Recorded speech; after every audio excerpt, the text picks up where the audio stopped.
So banks are sort of regulated by a certain amount that they can actually borrow out. Okay. Not in terms of the money. Banks would love to give more money out as far as they can, but if you declare a salary of 10,000 Rand, for example, the banks will not give you more than 30% towards a property and 25% towards a vehicle. And they might differ. Some banks are a little bit more and others are a bit less because of the interest rates that they offer. Yeah, but I really think it's silly that they you know, one bank will give you money, then you're in debt with them, and then the other bank will be on some, no, don't worry, we'll help you pay off that debt, but you have to pay us as well. I've seen that happen, you know, and it's scary, you know. And then what happens when you find yourself in debt? What is the first thing you should do? This is a very good question. Thank you for asking that, Nandi. Because, you know, the first thing that people do is they go and hide somewhere when the debt collectors come. And that's exactly the wrong thing to do. The best thing to do is face it head on and say, okay, I'm in trouble.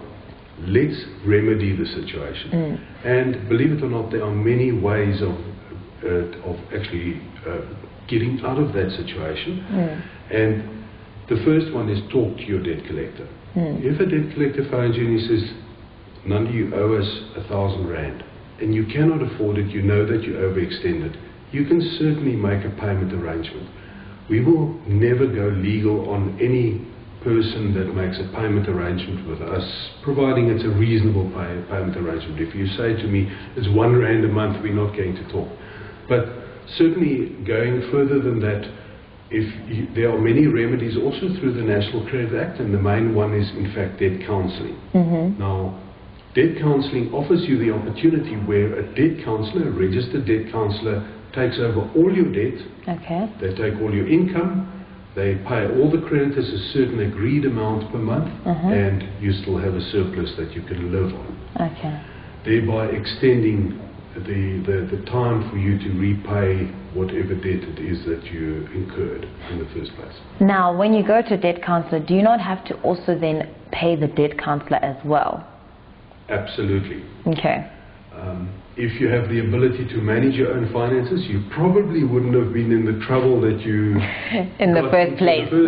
Yeah. However, it is often a situation where the debt counsellor does cost. It costs money, and it's actually going to take you longer because you're going through a debt counsellor. However, for a person that is financially illiterate, if I could put it that way, it's the way I tell my daughter sometimes, she's financially illiterate. She spends her salary in 5 minutes flat. Oh gosh. That's not a good idea. Oh gosh, and I bet you it's all at the mall.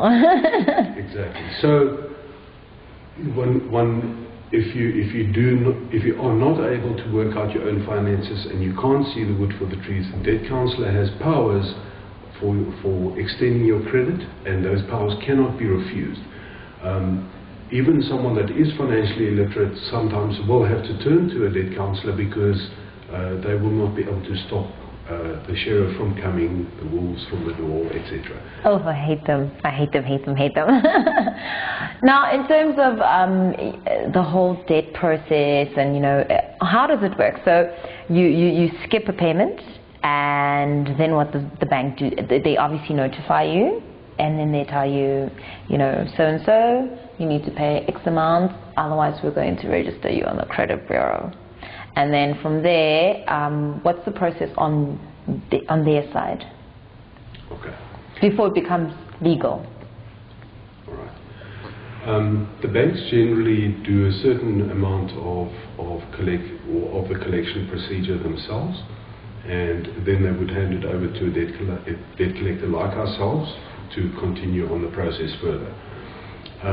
But just to explain it very briefly, there is a procedure laid down by the National Credit Act again, and you will know that you are in trouble. Unless you have changed all your contact details and your physical address. And it's very important to know this, that if you do change your address, you have to let the bank and anyone else that you owe money to, you have to let them know.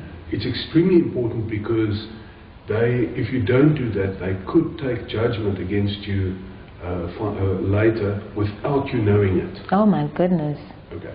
And I'll go a bit into that if you want me to, but just to answer your question, the procedure is first a registered letter has to be sent to your home address. Now, in the agreement that you sign with the bank or the company where you bought the furniture or the vehicle, it will say that is your domicilium address. Now, most contracts explain domicilium address. It is the address of where you choose to have any services delivered. Okay. In other words, mail or whatever delivered. Anything else, yeah. And that's very important to know that if you move and you don't change that address, they can take judgment in your absence.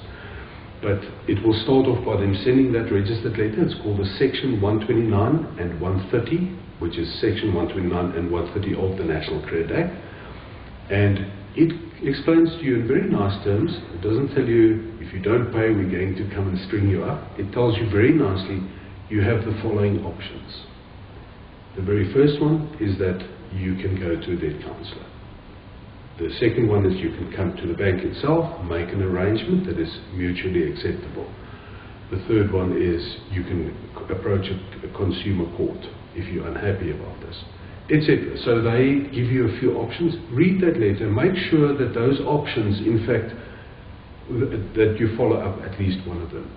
And you will find that people are most agreeable to talk, because of course they don't want to lose you as a customer, and they certainly want you as a paying customer today. Yeah, it's all about money at the end of the day. Absolutely. Okay.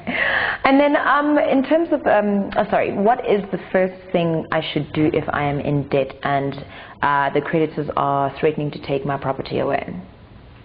You mentioned that you talk to the bank or the financial institution. What if they're not, hearing it? They're like, sir, you're only allowed to change your financial agreement once a year, because I know that with car payments they do that. Sometimes you're only allowed to change once.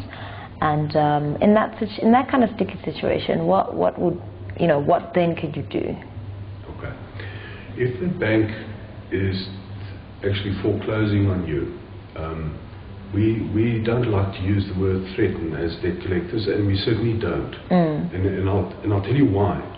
When we contact a customer and we tell them that we have to tell them that there's a foreclosure imminent, in other words, we're going to take their property away, we actually do it in a different way. We've got a very positive perspective on the way that we do collections.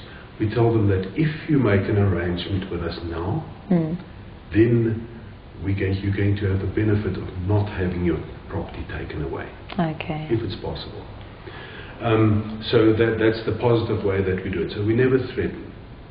Okay, a lot of people out there think it's threatening, because if someone is talking about taking your house away, yes, certainly, it does sound like it. But if you listen to the tone and the way we do it, all we try and do is we try and get the consumer to talk to us.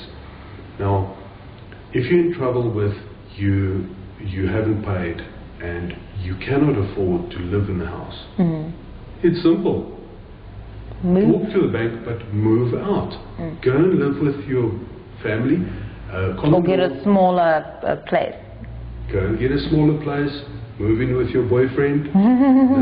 He has been wanting that for a long time anyway. So it's extremely important that you solve the problem, not only the kernel of the problem, but of course talk to the lender and make sure that you actually accommodate them in terms of paying it off. You can restructure.